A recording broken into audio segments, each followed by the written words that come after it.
A ver, si un hueso se rompe, una radiografía te da una respuesta inmediata y binaria. O sea, el hueso está fracturado y punto. Claro, lo ves ahí clarísimo en la placa. Exacto.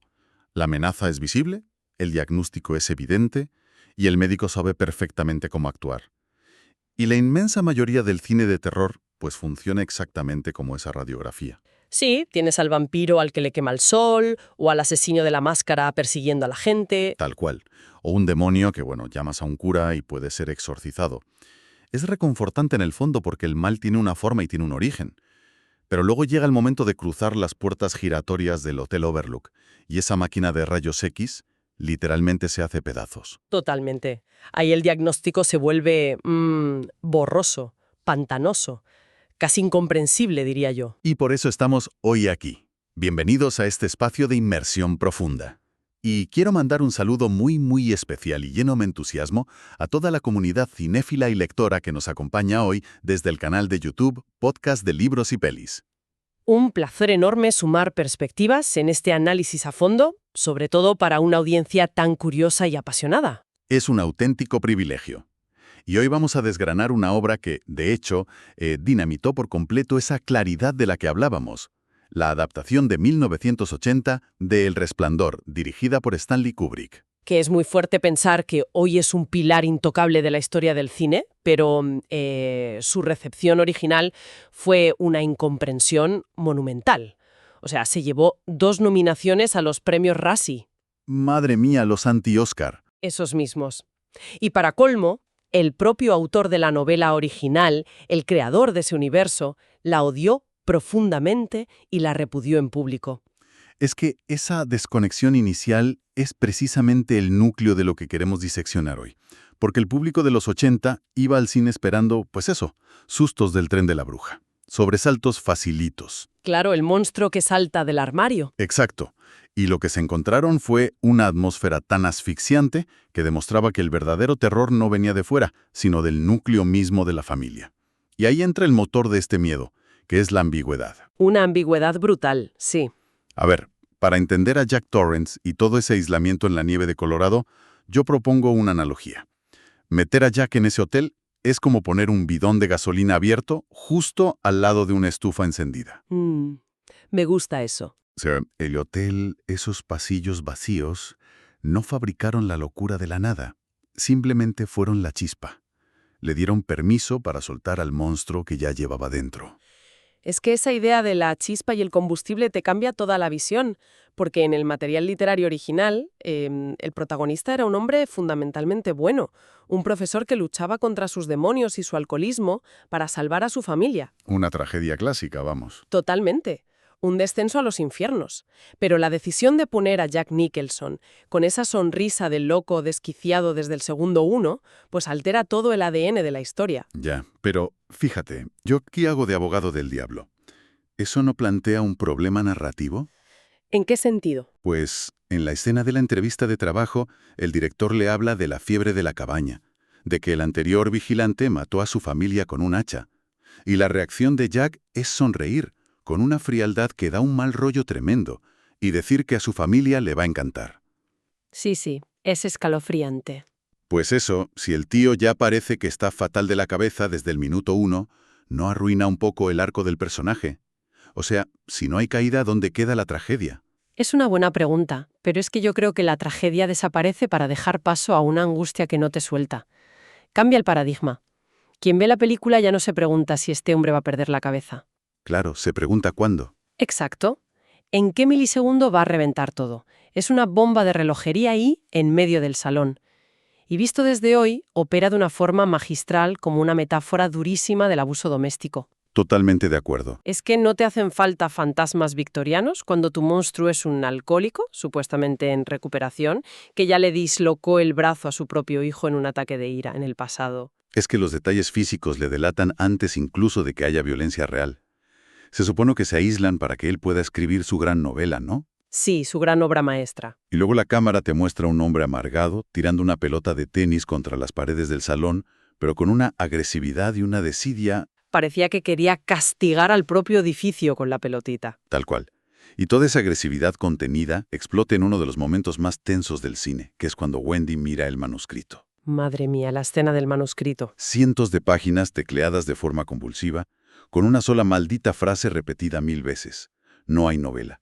Solo hay un vacío total disfrazado de trabajo. Y un odio tremendo hacia su familia. Pero frente a ese odio tenemos al personaje de Wendy, que, a ver, históricamente la crítica la ha machacado muchísimo. Sí, la llamaban histérica, sumisa. Exacto, decían que era débil, pero si analizas lo que hace en la película, es todo lo contrario.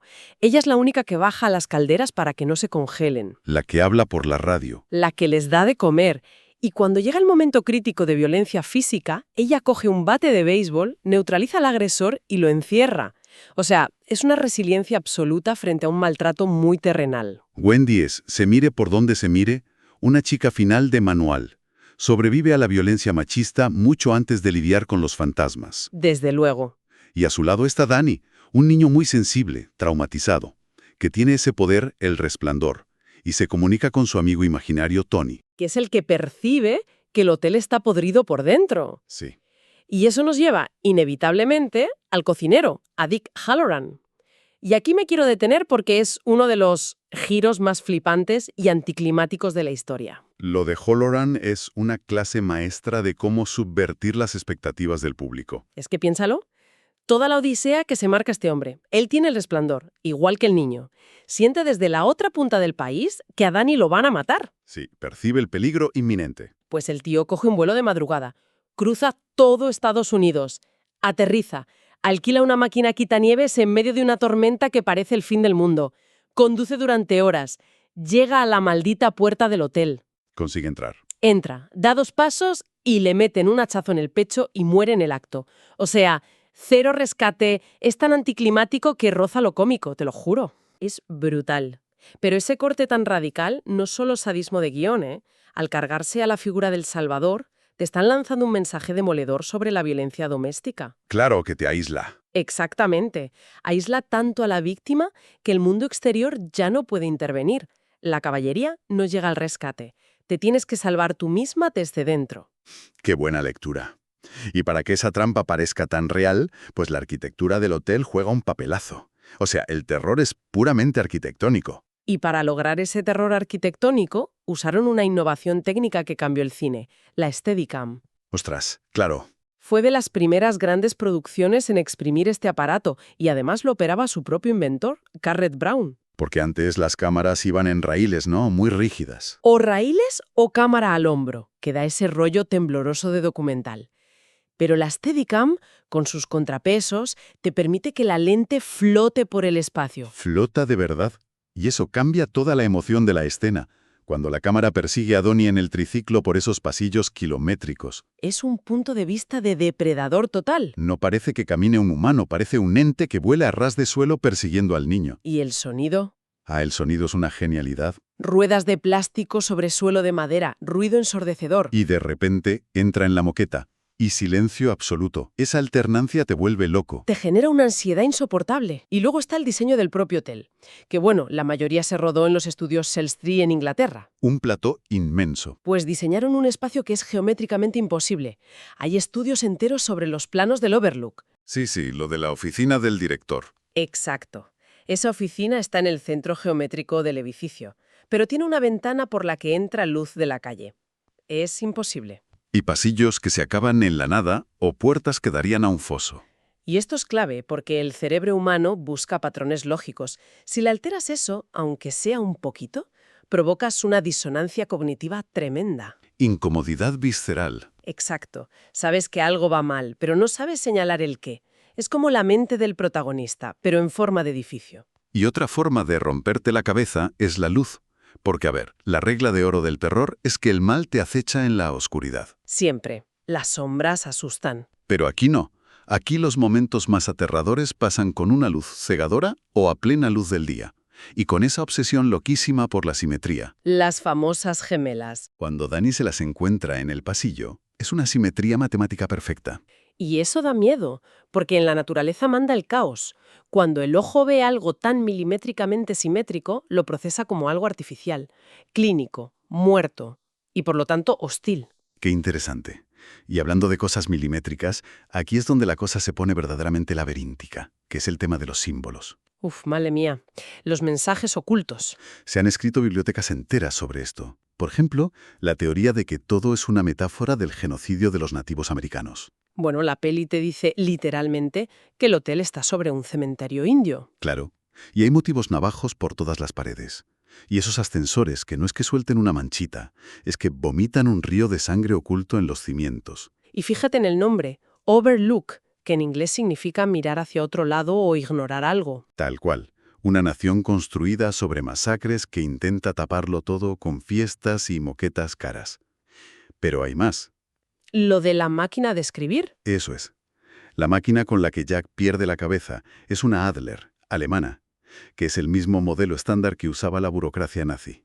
Y hay quien dice que eso representa la banalidad del mal, ¿no? El oficinista que simplemente hace su trabajo. Algunos analistas lo ven clarísimo. Y esto nos lleva al famoso número 42. Tela con el numerito. Aparece en bucle. 42 coches en el aparcamiento. Wendy le da 42 batazos a Jack en la escalera. Y lo del correcaminos en la tele, ¿verdad? Sí, el pájaro hace bip, bip exactamente 42 veces. Y lo asocian con el año 42, el clímax de todo el desastre en Europa. Pero a ver, te pregunto, ¿no estamos sobreanalizando? Mía, total. Exacto. Pero claro, hablamos de un director que mandaba a sus ayudantes a medir las calles de Londres con una cinta métrica para copiarlas al milímetro en el plató. ¡Qué locura! Alguien que controlaba la temperatura de color de una bombilla que ni siquiera estaba enfocada al fondo de una escena. Con ese nivel de obsesión, nada es casualidad. Ya, pero claro, lograr esa perfección técnica en pantalla tiene un precio humano detrás de las cámaras que tela. Un precio altísimo. El rodaje duró 14 meses. 14. Y lo que le hicieron a Shelley Duvall hoy sería, bueno, un escándalo. Se la empujó a un límite psicológico brutal. Querían un pánico real no actuado. La escena de la escalera, ella retrocediendo con el bate y llorando, la repitieron 127 veces. Es que es una barbaridad. La obligaban a llorar 12 horas al día. Durante meses. Se le empezó a caer el pelo por el estrés y el cortisol. Y aquí es donde te planteas la ética del arte, ¿no? Porque claro, la cámara graba un terror genuino. Esa desesperación que vemos es real. Es el sufrimiento real de la actriz. Exacto. Y hoy la industria y el público se cuestionan mucho esto. ¿Hasta qué punto el maltrato emocional en un rodaje justifica una obra de arte? Es un debate muy complejo. Y fíjate el contraste salvaje, porque mientras machacaban a Shelley, al niño, a Danny Lloyd, lo trataron entre algodones. Sí, él ni sabía que estaba en una peli de miedo. Grabó durante 14 meses una de las cintas más turbias de la historia pensando que era un drama familiar en un hotel. Le protegieron muchísimo. Sí. Aún así, la experiencia fue tan intensa que el chaval prácticamente no volvió a actuar nunca más. Lógico. Es que la película irradiaba una mala energía. Robert De Niro, que sonaba para hacer de Jack, leyó el guión y dijo que le daban unas pesadillas horribles. Rechazó el papel solo por leerlo. Así es. Y luego, entre toma y toma, tenías cosas surrealistas. El actor Tony Burton sacaba un tablero de ajedrez y se ponía a jugar con el director. Mientras Shelley lloraba por las esquinas. Exacto. Y todo quedaba en familia, porque una hija del director, Vivian, grababa un documental por ahí, y la otra hija, Catherine, buscaba localizaciones. Un control total del entorno. Que por cierto, ese afán de control no acabó cuando gritaron «corten». La postproducción fue otro campo de batalla. Empezando por la guerra con el autor del libro. Ah, claro, Stephen King. Cuando vio que querían hacer algo súper frío y cerebral, se negó en redondo a adaptar su propia novela. Así que metieron a Diane Johnson, que era una experta en novela gótica. Y vaciaron la historia. Quitaron toda la mitología de los fantasmas literales y el autor lo odió a muerte. Dijo que era como un coche precioso pero sin motor. Décadas después, él mismo produjo una miniserie de televisión intentando ser súper fiel al libro. Y fue un desastre. Nadie se acuerda de ella. Completamente. Pero fíjate, la locura de los montajes también tiene tela. Hay dos versiones de la película. La americana y la europea. Eso es. La estadounidense dura casi 2 horas y media. Pero la europea dura media hora menos, porque supuestamente tenía problemas de ritmo. Ya, pero es que con la tijera se cargaron cosas vitales. Detalles importantísimos. En la larga, hay una escena al principio donde va una pediatra a ver al niño. Y ahí, explícitamente, hablan del alcoholismo de Jack y de cómo le dislocó el brazo al niño. Contexto puro y duro. Claro. Al quitar eso en Europa, parece que el tío se vuelve loco de repente por culpa de la montaña y diluye todo el tema del maltrato doméstico. Cambian la experiencia según el continente. Igual que cambiaron el número de la habitación maldita. De la 217 del libro a la 237 en el cine. Porque el hotel real donde grabaron los exteriores tenía miedo de que los clientes no quisieran reservar la 217 si salía en la peli. ¡Qué fuerte! ¿Y la microgestión llega a límites absurdos con la internacionalización? Para el plano de la máquina de escribir, rodaron tomas con el texto traducido al italiano, al alemán, al francés. Para que el golpe visual de la locura funcionara en cada país. Lo cual nos pone la alfombra roja para hablar del autogol más grande de la historia del cine en España. El famoso doblaje al castellano. Madre mía. Kubrick, que no hablaba ni papa de español, exigió elegir él a las voces y que Carlos Saura dirigiera el doblaje. Un director de prestigio, sí. Cogió a Verónica Forqué para Wendy y a Joaquín Hinojosa para Jack. Pero la orden estricta era calcar matemáticamente el timbre y la entonación del inglés. Y el lenguaje no funciona así, es algo orgánico. Claro. Al obligar a actores españoles a hacer las subidas y bajadas de tono típicas del inglés, sonaban como robots alienígenas superagudos. Destruyó toda la inmersión en España. Pero lo mejor, la guinda del pastel, es la traducción de la máquina de escribir. En inglés es todo trabajo y nada de juego hace de Jack un chico aburrido. Sí, que te fría el cerebro. Pues alguien iluminado decidió traducirlo como no por mucho madrugar amanece más temprano. ¿Es que es para llorar? Un brote psicótico tecleando un refrán de abuela costumbrista. Es la prueba de que intentar controlarlo todo a veces mata el alma de la obra. Totalmente. Sacas la frase de su contexto cultural y te cargas la esencia. En fin, después de desentrañar todo esto, pasillos imposibles, rodajes infernales, números 42 y refranes de madrugar. Ha sido un viaje, ¿eh? Lo es. Y la conclusión es que esta película está construida igual que el laberinto de setos del final. Es frío, milimétrico y está hecho para que te pierdas buscando una salida que no existe. No tiene solución lógica. Da igual si crees que son espectros de los indios masacrados o si es la fiebre de la cabaña o la explosión de un ciclo de maltrato machista. El mérito es que convirtió el malestar absoluto en una obra de arte hipnótica. Y antes de irnos, me gustaría dejar a quienes nos escuchan con una última idea que te huela la cabeza. Al final de todo, la cámara se acerca a una foto en blanco y negro colgada en la pared. La foto del baile de gala. Año 1921. Y ahí, en primera fila, con frac y sonriendo, está Jack Torrance. Es que si aceptas que el hotel absorbe a la gente, esto cambia todo. Nos hace pensar que la crueldad y la violencia no son un brote puntual de locura, ¿sabes? Claro, un ciclo eterno. Exacto. Y si el terror real es que la humanidad está atrapada repitiendo sus mismos errores, masacres y abusos, década tras década, sin poder salir de la foto. Ostras, ese pensamiento te deja mucho peor que cualquier fantasma.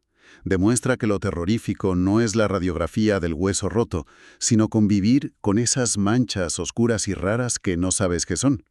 En fin, muchísimas gracias a toda la audiencia por habernos acompañado en esta inmersión tan profunda por el Hotel Overlook. Ha sido un placer. Mantened la curiosidad siempre alerta, que el cine y la literatura esconden muchos laberintos. Eso es. Nos escuchamos muy pronto en el próximo análisis a fondo.